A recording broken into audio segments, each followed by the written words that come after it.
Magandang araw mga Aldab Nation! May panibago na naman po akong update para sa inyong lahat. Pero bago natin ito umpisahan ay huwag niyo muna kalimutan na mag-subscribe sa aking YouTube channel at i-click mo na rin ang katabing bell button para maging updated ka sa mga latest videos na i-upload ko. At kapag umabot na ng 100,000 subscribers ang aking channel ay may sorpresa ako para sa inyong lahat. Alam kong excited na kayo kaya naman ngayon, umpisahan na natin ang ating kwentuhan. Ang pag-uusapan natin ngayong araw na ito kung saan Alden pinadalan raw ng flower si Meng sa taping. Nagulat ang lahat sa set sa nakita nila na inabot kay Meng. Gulantang raw talaga ang lahat at napatunayan ng mga ito kung ano ang totoo. Gano'n ito katotoo at may sapat nga bang ebidensya makakapagpatunay rito? Well, yan ho ang ating aalamin at pag-uusapan ngayong araw na ito. Pero bago ho yan ay bibitinin ko muna kayo ng kaunting-kaunti lamang kung saan magbasa muna tayo ng mga nakakatuwang post ni My Name is Theo01 sa Twitter.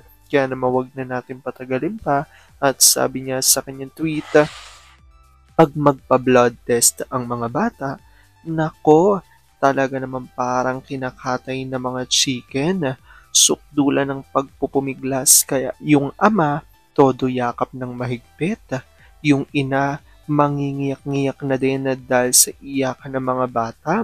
Panay tawag ng mommy help. Superman na sa kanya ng mga to pagdating sa karayom. Takot na takot. Dad, ayaw ko needle. Ayaw ko din po. Nak, para sa inyo to. Gusto ko lang masigurado na healthy kayo. Parang kagat lang yan ng lamok, baby. Ready na ba ang mga kids? No? Baby cute? Ikaw na nga ang mauna. Hindi ba brave ka? Ayaw ko. Mimi ko. Pa sa ibang araw na lang. Mana kailang araw na laging ine-extend. Mimi. Daddy, it's okay, nak. Dok, pakibilisan po kung pwede. Okay po, Daddy. Done na. Very good, my love. Ihipan mo, Dad. Akin na. Tahan na. Hindi ba wala na ang sakit? Mawawala yan later, nak. Ikis ni Daddy. Next. Ma, si baby cute na ang sunod. Sa ibang araw na siya pa. Ayoko na. Sasama. Now na. Alam ko tuwan-tuwa ako kay sa ating binasa pero may pag-uusapan na natin ang ating main topic. Oops, wait lang, saglit lang to. May ipapaalala lang ako para sa mga bago pa lang sa aking channel. Huwag niyong kalimutan na mag-subscribe sa aking YouTube channel at i-click nyo na rin ang notification bell para lagi kayong updated sa mga latest videos na i-upload ko at para maging parte na rin kayo ng aking Fanatics channel family. Well, alam kong super excited na kayo sa ating kwentuhan, kaya naman dumako na tayo sa ating main topic. Gaano nga ba katotoo na si Alden ay pinadala ng flower si Meng sa taping at nagulat raw ang lahat sa set sa nakita nila na inabot kay Meng. Gulantang raw talaga ang lahat at napatunayan namang ito kung ano ang totoo. Gaano ito katotoo at may sapat nga bang ebidensya ang makakapagpatunay rito? Well, yun ho ang ating aalamin at pag-uusapan ngayong araw na ito. Alam kong super excited na kayo kaya naman huwag na natin patagalin pa. Una-una na nga dyan ay galing sa tweet ni Vampire2019 at ayon sa kanya, nakakaawa na itong promotion ng ABS and GMA sa movie ni Alden at sakang ginagaya na halos ang ginagawa ni Alden at Meng nung nagpo-promote sila ng movie nila. In a way, nakakatuwa naman na pinapakita nila na wala pa di makakatalo sa tambalan ng Alden Maychard. Hindi gagayahin ng ninuman kung ang isang tambalan ay walang dating. Gaya ng tambalan noon ni Alden at yung isang starlet ng GMA na ang chika noon na may mabahong hininga. Hindi ba ang tambalang yon ay hindi nag-materialize sa movie? Hanggang pakilig lang at si Alden naman, numero unong magaling magpakilig. Baby cute, tas sapakin mo nga yung daddy mo. Itong magna kupit siguro siyang may malaking gusto. Bakit botong-boto sa kanya gusto na ata niyang palitan ng naghihingalong toothpick? At ito pa, kahit anong lako ng Junakis sa account ng kapatid ay walang pumapansin na producer. Siyempre, kahit sinong nanay sasabihin ang ganda ng anak pero sa mata ng ibang tao, suwangit siya. Sabi naman ni Twin Flame Australia, showbiz is show business. Big competition, bawat management may strategies how. Ang problema ay na-bluff sila sa malaking amount inalok sa kanila, not knowing a big chop. So they need to fulfill sa kasunduan na paghiwalayan ng Aldab to give way sa nagbayad sa kanila. Sabi ni EMA, kahit ano naman ang gawin nila, wale, nakalimutan nilang sa dami ng gumaya sa pag-promote ng movies nila, walang perfect na katulad ng IAM. Naalala ba nyo kung gaano karami ang guard sa mall sa PN? Hindi ba walang ganyan after long years? Sa Aldab lang ang hiniyawan ng sobrang nakakabingi. Ito na nga po ang revelasyon ni Larry 1973 at ayon sa kanya, alam ng lahat sa show na natsuging Daddy's Girl ang totoo, yet pinush pa rin ng Sarsuela, kaya kinarma, deserve. Bago nga natin ipakita ang kanyang revelasyon, ito muna ang reaksyon ni Chiclet. Sayang ang ganda-ganda pa naman ng naging simula, pero naging disaster ang katapusan. Mas piniling madikit sa Malas at Sarsuela.